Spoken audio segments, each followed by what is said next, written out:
Hello, once again, my name is Alec Refutation, and today I'm going to be responding to the claim that terminally ill patients can stop their suffering with physician-assisted suicide. And throughout the speech, you're going to hear me refer to physician-assisted suicide as PAS for short. My opponent's secondary claims are the following. PAS helps relieve experiences that are illness-related. The driving factor for PAS could be a threat to a sense of self, and that PAS helps to relieve fears of the future. In response to my advocate's first secondary claim, which was that PAS helps relieve experiences that are illness-related, I first have an evidence challenge. The advocate provides a story about a terminally ill patient named Brittany Maynard and describes why she went along the path of physician-assisted suicide. But this is the only piece of evidence offered, and it alone is not sufficient to describe the experiences of other terminally ill patients. It can't be used as a generalization, and on top of this, it has no source citation.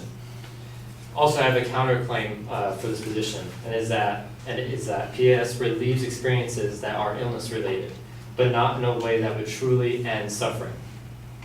In an article from Newsweek, they stated that PAS corrupts the profession of medicine by permitting the tools of healing to be used as techniques for killing.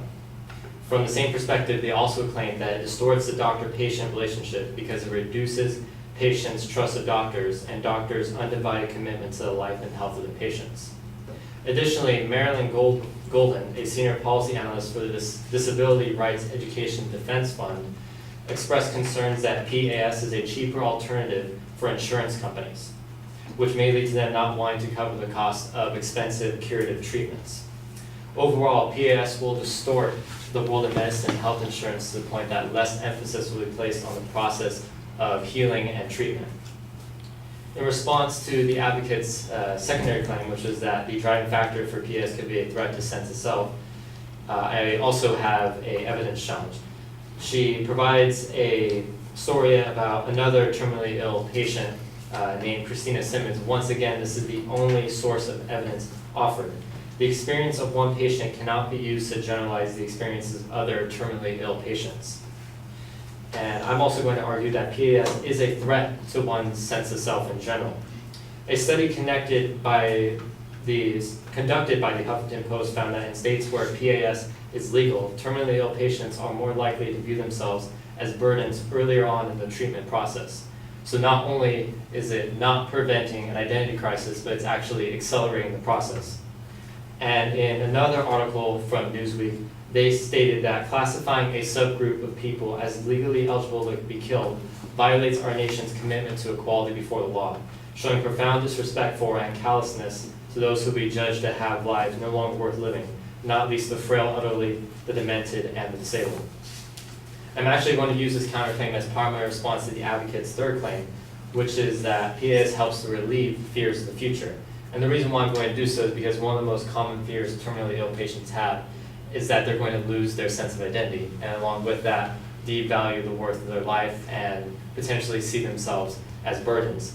And I demonstrated that PAS actually helps bring about these feelings. So instead of relieving these fears, it actually makes these fears become reality. And the second part of my response to her third claim is a combination of an evidence and reasoning challenge. For the evidence aspect, the speaker used the story of her uncle choosing to not be on life support, but this is not directly related to physician-assisted suicide. And for the reasoning aspect, even if the story was connected to physician-assisted suicide, the speaker never explained how her uncle choosing to not receive treatment relieved his fears of the future. She instead stated that he chose to do this so he could end his suffering and pass on. Overall, this means there was no adequate support for her claim. In conclusion, because of the faulty evidence provided by the advocate and the alternative evidence I discovered, I'm taking the position that physician-assisted suicide will cause more suffering than it will prevent.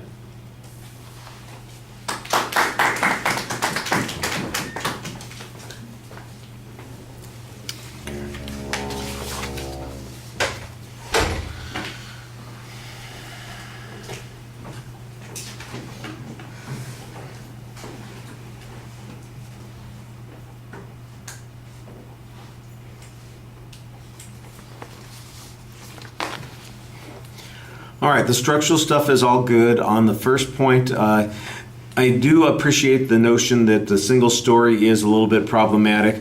However, I don't think that anybody doubts that others have similar kinds of problems with their terminal illnesses. So although they only presented a single story, I'm not sure how strong a demand was for additional stories to document that people sometimes have these negative experiences with their terminal illnesses. I think the other argument that you make is a little bit more appropriate, and that is that allowing PAS is going to have a negative relationship on the experience of people who are in fact sick.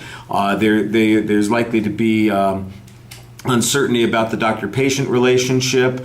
There is potential conflict of interest with the insurance companies, and the notion that might be alternative treatments available and those are not being discussed. I think you could present an argument on that and maybe offer some evidence on it to make it a little bit more useful. Like I said, the criticism of the single example is okay, but I don't think that that's the best argument. I think your other arguments are a little bit stronger on that point. The same thing on the second point, where you criticize the one example, and again, my guess is that the reason the example works is because it's probably fairly typical. Your argument here, though, seems to suggest a different response, and I like that. The notion that people who have PAS available to them are more likely to feel like they are a burden. In other words, their sense of self is going to be threatened because of access to this sort of thing. There's a notion then that somebody might feel an obligation to die to get out of the way of somebody else. You've got this research that suggests that the patients feel more that way in states that have these laws than others.